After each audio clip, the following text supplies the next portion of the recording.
Hi, I'm Axelrod. And I'm Sarit, Ofer-Moran. Welcome to our special report, Tweeting Your Life Away.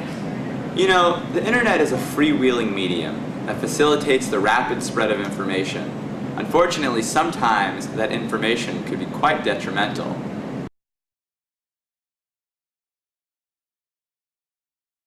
We're going to California and Texas and New York, and we're going to South Dakota and Oregon and Washington and Michigan, and then we're going to Washington, D.C. to take back the White House.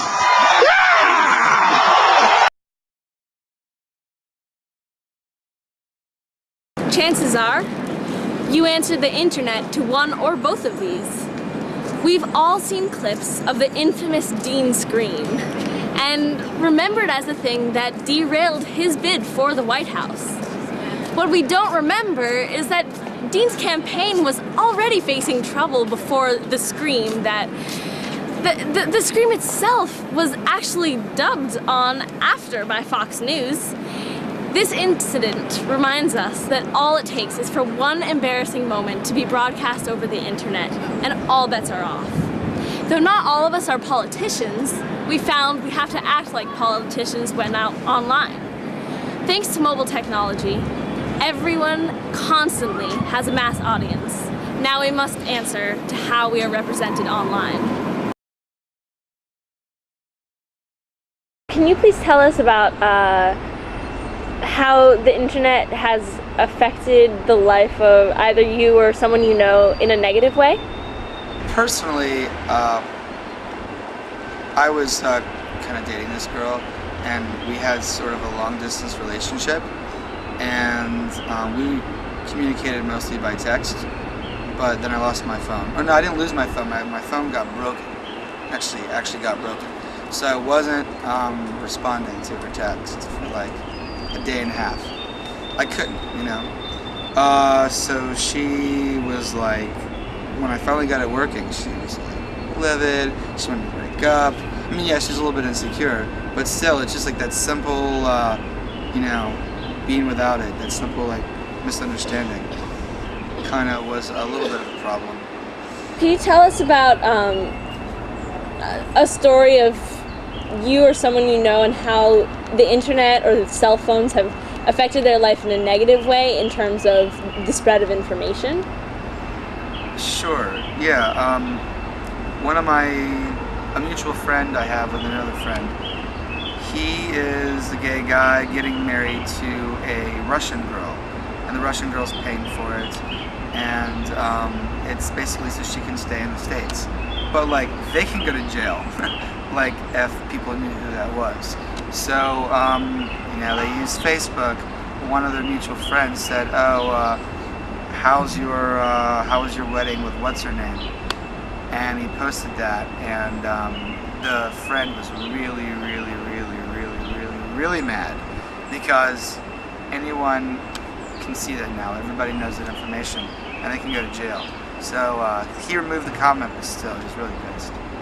Can you tell me about a time, please, where you or someone you knew was affected negatively by something posted on the internet or spread through the cell phone? Yeah, sure. Well, one of my buddies, I'm in the film business, you know, one of my buddies is a second assistant director, okay? And, you know, the business, you have long hours, there's tensions, and it's also a small world. So my friend actually posted to somebody else, you know, God, I hate this guy, he's such an asshole, and he didn't realize that that friend was actually on his Facebook. So that friend saw it and confronted him the next day and fired him.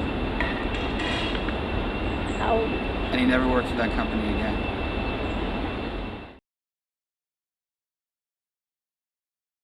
The way we use technologies is always changing, and our legislation can't keep up. Right now, 25% of teens admit to sexting, or texting explicit texts or pictures through their cell phones. It is only recently that law enforcement is paying attention, in part due to a cry for help from parents reacting to stories like Jesse Logan's. At 18 years old, Jessie Logan sent a nude picture of herself to her boyfriend, who in turn managed to spread it to her entire high school. She was harassed everywhere she went, even after she graduated from high school. And one day, after going to a funeral of a friend of hers who committed suicide, she went home and committed suicide herself. Her mother, Cynthia, saw everything. And I walked over into her room and saw her hanging. Her cell phone was in the middle of the floor. The government is using old sexual predator laws to discourage teens from texting or sexting. There are several cases of teenage girls aged 12 to 15 years old who posted pictures of themselves on the internet or through sexting. These girls and some of the guys that received the pictures are being charged with possession and distribution of child pornography, and if convicted, they face up to 17 years in prison and the title of sex offender. These are not sexual predators, but because the sexting phenomenon is so new, we do not know how to legislate for it. We need a better way to protect teens, and fast. 2 Domino's employees facing charges tonight, and this is why. A shocking video that hit the web. It shows them allegedly messing with your food. They have turned themselves in, and tonight we've learned they will be charged. Through an immature internet video, 2 low-wage workers managed to take down the reputation of a multinational corporation. If that's not democracy, what is? The Domino's employees managed to embarrass the company, and now the company is using the same website to apologize and turn bad publicity into good. I'm Patrick Doyle, president of Domino's USA. Recently, we discovered a video of 2 Domino's team members who thought that their acts would be a funny YouTube hoax. We sincerely apologize for this incident. There is an old saying that with great power comes great responsibility. And as we have seen, the power to share info with virtually anyone at any time makes any indiscretion a potential internet fiasco. Sure, people did dumb things before the internet existed, but now those dumb things can be broadcasted to millions in just a second. So sorry, politicians and corporations, but the microscope on you just got a little bit more powerful. And now you will be held more responsible than ever for your blunders. Some might consider this a positive twist to an otherwise menacing issue. For the individual user, don't be surprised if you start seeing more programs such as Google's Mail Goggles. This program in Gmail, this allows you to send emails on the days and times of your choice.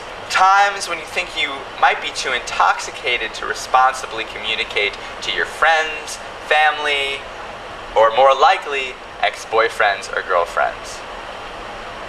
Here it is, Mail Goggles. This program forces you to perform several quick math problems before you can send an email. While Google Mail Goggles and programs like this may not be able to stop you from screaming at an election rally, they may help you use the internet a little more responsibly. I'm Sarit Ofer-Moran. And I'm Eric Axelrod. This has been a special Fordham Report. Okay, that's a wrap, guys. Good job. Whew, that was good, you know? We did well. I've had this booger in my nose for ever. Eric, you know the camera's still rolling, right? This is going on YouTube for all the world to see. Go!